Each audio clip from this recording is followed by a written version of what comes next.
بسم اللہ الرحمن الرحیم۔ حضرت حنظلہ رضی اللہ تعالیٰ عنہ کو نفاق کا ڈر۔ حضرت حنظلہ رضی اللہ تعالیٰ عنہ کہتے ہیں کہ ایک مرتبہ ہم لوگ حضور صلی اللہ علیہ وسلم کی مجلس میں تھے۔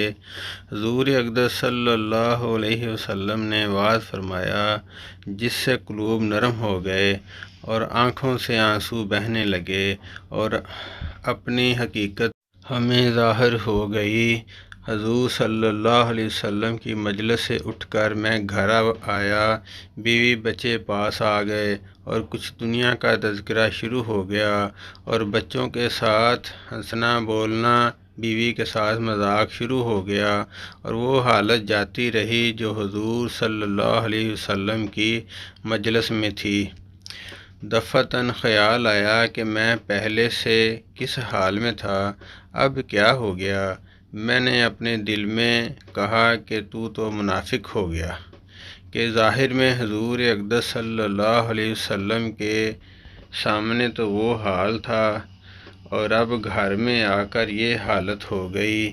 میں اس پر افسوس اور رنج کرتا ہوا اور یہ کہتا ہوا گھر سے نکلا کہ حنظلہ تو منافق ہو گیا۔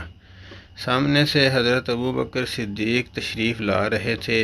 میں نے ان سے عرض کیا کہ میں تو منافق ہو گیا۔ وہ یہ سن کر فرمانے لگے کہ سبحان اللہ، کیا کہہ رہے ہو؟ ہرگز نہیں۔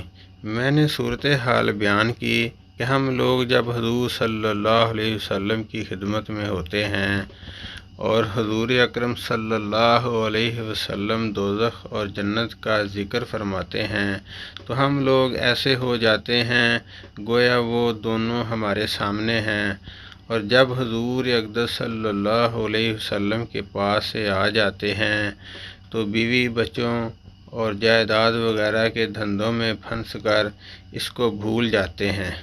حضرت ابوبکر صدیق نے فرمایا کہ یہ بات تو ہم کو بھی پیش آتی ہے، اس لیے دونوں حضور اقدس صلی اللہ علیہ وسلم کی خدمت میں حاضر ہوئے اور جا کر حنظلہ نے عرض کیا کہ یا رسول اللہ صلی اللہ علیہ وسلم، میں تو منافق ہو گیا۔ حضور صلی اللہ علیہ وسلم نے فرمایا کہ کیا بات ہوئی؟ حنظلہ نے عرض کیا کہ جب ہم لوگ آپ کی خدمت میں حاضر ہوتے ہیں اور آپ جناب دوزخ کا تذکرہ فرماتے ہیں تو ہم ایسے ہو جاتے ہیں کہ گویا وہ دونوں ہمارے سامنے ہیں، لیکن جب خدمت اقدس سے چلے جاتے ہیں تو جا کر بیوی بچوں اور گھر بال کے دھندوں میں لگ کر بھول جاتے ہیں۔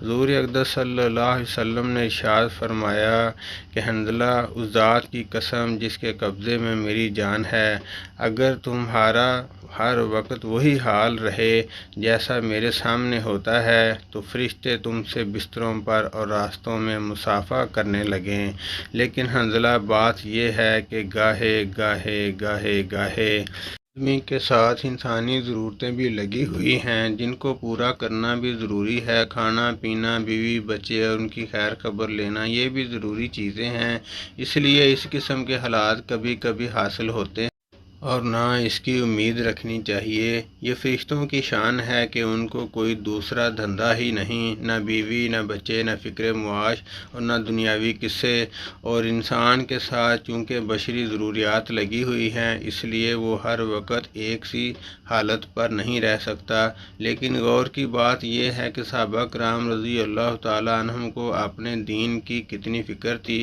کہ ذرا سی بات سے کہ حضور صلی اللہ علیہ وسلم کے سامنے جو حالت ہماری ہوتی ہے وہ بعد میں نہیں رہتی، اس سے منافق ہونے کا ان کو فکر ہو گیا۔ عشق است و ہزار بدگمانی، عشق جس سے ہوتا ہے اس کے متعلق ہزار طرح کی بدگمانی اور فکر ہو جاتا ہے۔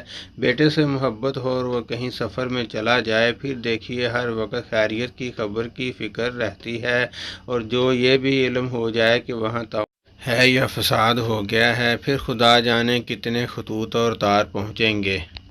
بھائیو دوستو، یہ لوگ کامل الایمان تھے، لیکن پھر بھی ان کو ہر وقت اپنے ایمان کی فکر رہتی تھی کہ کہیں جو ہے ہمارا ایمان وہ کم تو نہیں ہو گیا۔ اس کے برعکس ہم اپنا بھی جائزہ لیں کہ ہم لوگ جو ہیں نیک اعمال سے کتنے دور رہتے ہیں اور گناہوں میں کتنے گھرے رہتے ہیں۔ کیا ہمیں بھی اپنے ایمان کی کبھی فکر ہوئی ہے؟ یہ سوچنے کی بات ہے۔ اللہ پاک ہم سب کو اپنے ایمان کی حفاظت کرنے کی توفیق عطا فرمائے اور نیک اعمال میں آگے بڑھنے کی توفیق عطا فرمائے۔ آمین آمین۔